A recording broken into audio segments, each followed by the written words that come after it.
Boa tarde. Uma honra estar aqui com você. Honra é minha. Sou sua fã. Seja bem-vinda. Eu sou médica e vivo num grupo de pessoas cientistas, materialistas, né? A grande maioria. E tudo que você disse, se a gente não tiver uma fé sólida, a gente tem muita dificuldade, né, de compreender e principalmente de seguir. Então, como lidar com esse materialismo que nos assola cada dia mais? Muito bom. E qualquer coisa parece que a gente vai dizendo, eu tenho que tomar muito cuidado com as minhas palavras, né, nesse grupo. A última vez que eu fui tentar falar um pouco de imortalidade, alguém disse, é muito fácil e é muito bom pensar em imortalidade. Você não acha que você está sendo induzida a não querer sofrer? Porque a imortalidade dá essa sensação de que você vai ter outras chances, né? Será que não é uma historinha, uma narrativa, né? Então eu queria que você falasse um pouco sobre isso. Nossa, muito bom essa pergunta. Essa semana eu fiz uma live com o Alexander Moreira Almeida. Ele é professor titular da Universidade Federal de Juiz de Fora, professor titular de psiquiatria. E o Alexander está envolvido num grande grupo internacionalmente e tem feito publicações em revistas muito qualificadas sobre ciência e espiritualidade. E olha que interessante, ele com a Mariana, que é outra psiquiatra de Porto Alegre, do Rio Grande do Sul, acho que Porto Alegre, e com Humberto Schubert, que é filósofo também da Universidade Federal de Juiz de Fora, eles publicaram um livro que é Ciência da Vida Após a Morte. Mas publicaram inicialmente em inglês, foi publicado pela Springer, editora da Nature. Então, não é qualquer editora. E agora a Springer traduziu para o alemão e autorizou a tradução para o português. E essa semana passada a gente fez foi a estreia, o lançamento do livro em português. Se chama, da editora Ampla, que também é uma editora respeitada. Chama Ciência da Vida Após a Morte. E ele discute amplamente, é um livro acadêmico, técnico, científico, sobre os diversos experimentos que apresentam algum grau de evidência de sobrevivência da consciência após a morte. Experimentos feitos no mundo inteiro, publicados em revistas, laboratórios, em diversas universidades do mundo. Eu acho uma boa obra. Mas ele tem um núcleo de pesquisa em ciência e espiritualidade, o NUPS, que ele fundou em Juiz de Fora. É muito curioso isso, porque tem um psiquiatra que é orientando dele, está fazendo doutorado, foi fazer o doutorado em Harvard. E em Harvard você tem um programa que é mente-cérebro. Olha que curioso. Eles fizeram alguns anos atrás um congresso, foi aqui em São Paulo, foi São Paulo capital, e chamaram o Oswaldo Pessoa Júnior, da USP, que é um físico. Isso é incrível, gente, eu admiro muito esse físico. Oswaldo Pessoa Júnior, ele é materialista. E ele apresentou, a palestra dele era sobre epistemologia, ciência, e aí ele diz assim: o fisicalismo é uma crença. Eu sou materialista, mas isso é uma crença. É uma crença. Eu não tenho como provar isso. Né? Então isso foi de uma honestidade intelectual muito grande. Trouxe o Nagel, um grande filósofo da ciência. Então foi um debate amplo. Eu propus nessa live, que a live foi um sucesso. Ela já está com, assim, um dia estava com mais de 15 mil visualizações. E o pessoal comentando, você vê que o tema é de interesse, né? Eu propus para ele da gente repetir esse ano que vem, a gente consegue fazer um congresso assim. Vou ligar para os amigos da Associação Médico Espírita, para a gente tentar reunir o maior apoio possível e trazer, por exemplo, um Damásio de Jesus, trazer grandes cientistas, tanto os que negam a possibilidade de sobrevivência, quanto os que afirmam, e epistemólogos e filósofos da ciência, para a gente ampliar esse debate, porque Qual que é o problema do materialismo hoje na academia? É um cheque em branco.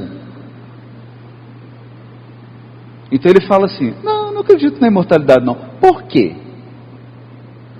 Qual o experimento? Qual experimento você leu? Qual que é a metodologia do experimento? Foi publicado em qual revista? Não tem. Mas se eu falo que acredito na sobrevivência da consciência, aí ele me pede a revista, o experimento, a metodologia, o N. Entendeu? Então assim, eu posso afirmar que tudo é matéria, mas não tenho que provar nada. Mas agora eu aprendi uma boa, e quero falar aqui com todos os físicos. Nós estamos aqui na Unicamp, uma das maiores universidades, né? Eu quero então desafiar os colegas da física aqui para me definirem o que é matéria hoje. Mas por favor, utilizando o modelo padrão de partícula e a eletrodinâmica quântica de Feynman, por favor me expliquem o que é massa. Manda, por favor, para mim um direct no Instagram, definindo, tá? Só que aí eu vou publicar a sua definição no YouTube. Aí,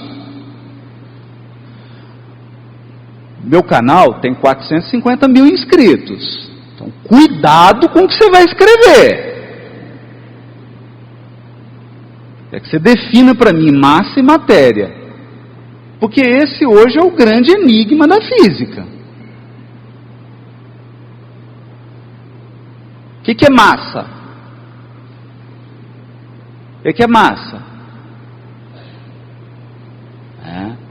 Então, assim, o pessoal está tratando de materialismo com o conceito de matéria do século XIX. Aí veio o século XX com relatividade especial, relatividade geral, física quântica, a primeira onda, a primeira etapa, com a equação de Schrödinger, depois Feynman, eletrodinâmica quântica, teoria dos campos quânticos. Você não vê ninguém falar nisso. Aí o sujeito vem com definição de matéria do século XIX. Né? E fica dando o cheque em branco. Então tá bom, você é materialista? Tá, qual que é o experimento? Me mostra. Qual que é o experimento?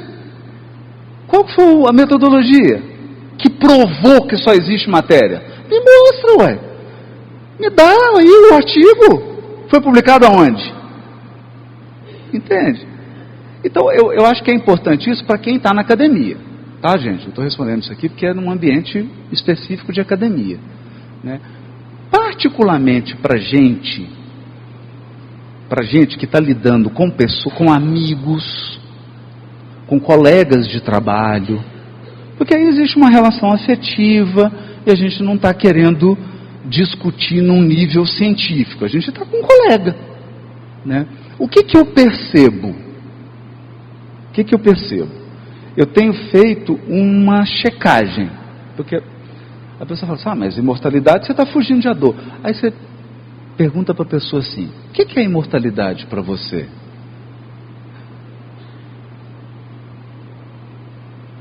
Você fala, mas eu não acredito em Deus. O que é Deus para você?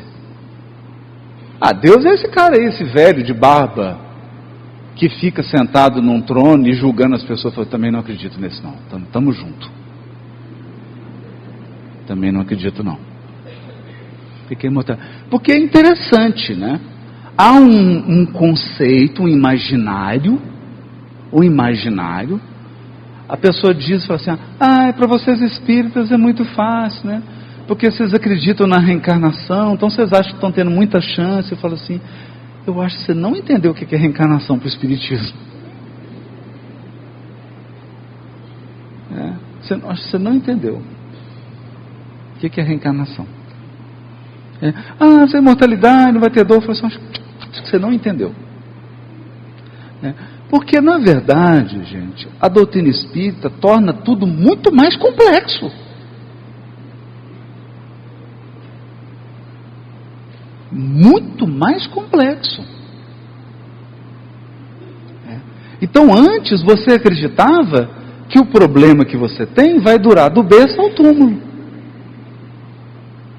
Para a doutrina espírita, o problema vai durar até você resolvê-lo. Complicou. Complicou. Né? Então, a pessoa fala assim, esse era alcoólatra, morreu. Para a gente, ele morreu e continuou alcoólatra.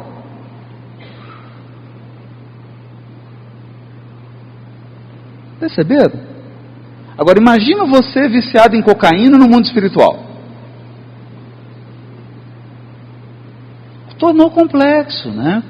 Então, o imaginário das pessoas, e aí não sou eu mais, agora é o Aniceto, está nos Mensageiros.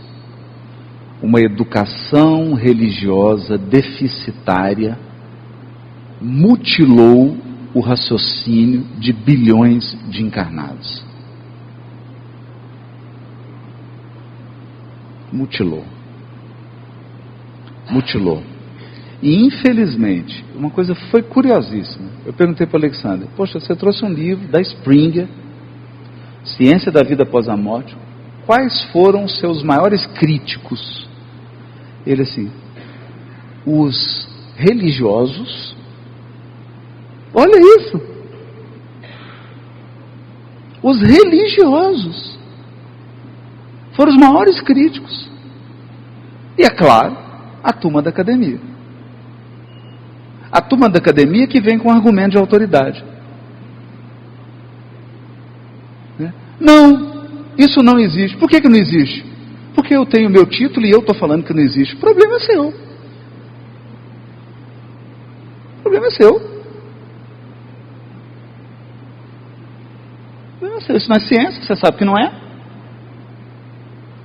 Isso não é ciência. Ciência é experimento. Traz o seu experimento. Compartilhe aqui. E esteja preparado para as críticas. É simples assim. Né? E o pessoal da religião, que aí Jesus já deixou o exemplo. Né? Na época de Jesus, você tinha os religiosos materialistas. Materialistas. Eram saduceus. Aí eles procuraram Jesus. Falaram assim, o que você acha? E Jesus respondeu assim, Deus é Deus de vivos, não de mortos.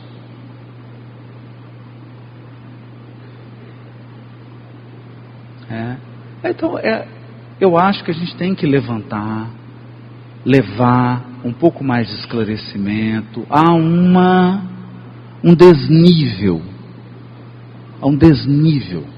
A pessoa ela tem um padrão de raciocínio e de competência na atividade profissional dela, mas quando você vai dialogar com ela sobre questões essenciais da vida, ela não apresenta esse mesmo padrão de exigência. Interessante, né? E compete a nós, com a fé raciocinada, ajudar a pessoa a superar esse gap, falar, amigo, tem um desnível. Você está com um conceito de imortalidade que não condiz com a tua formação, com a tua capacidade de raciocínio, né? E ajudar. Porque o que a gente percebe?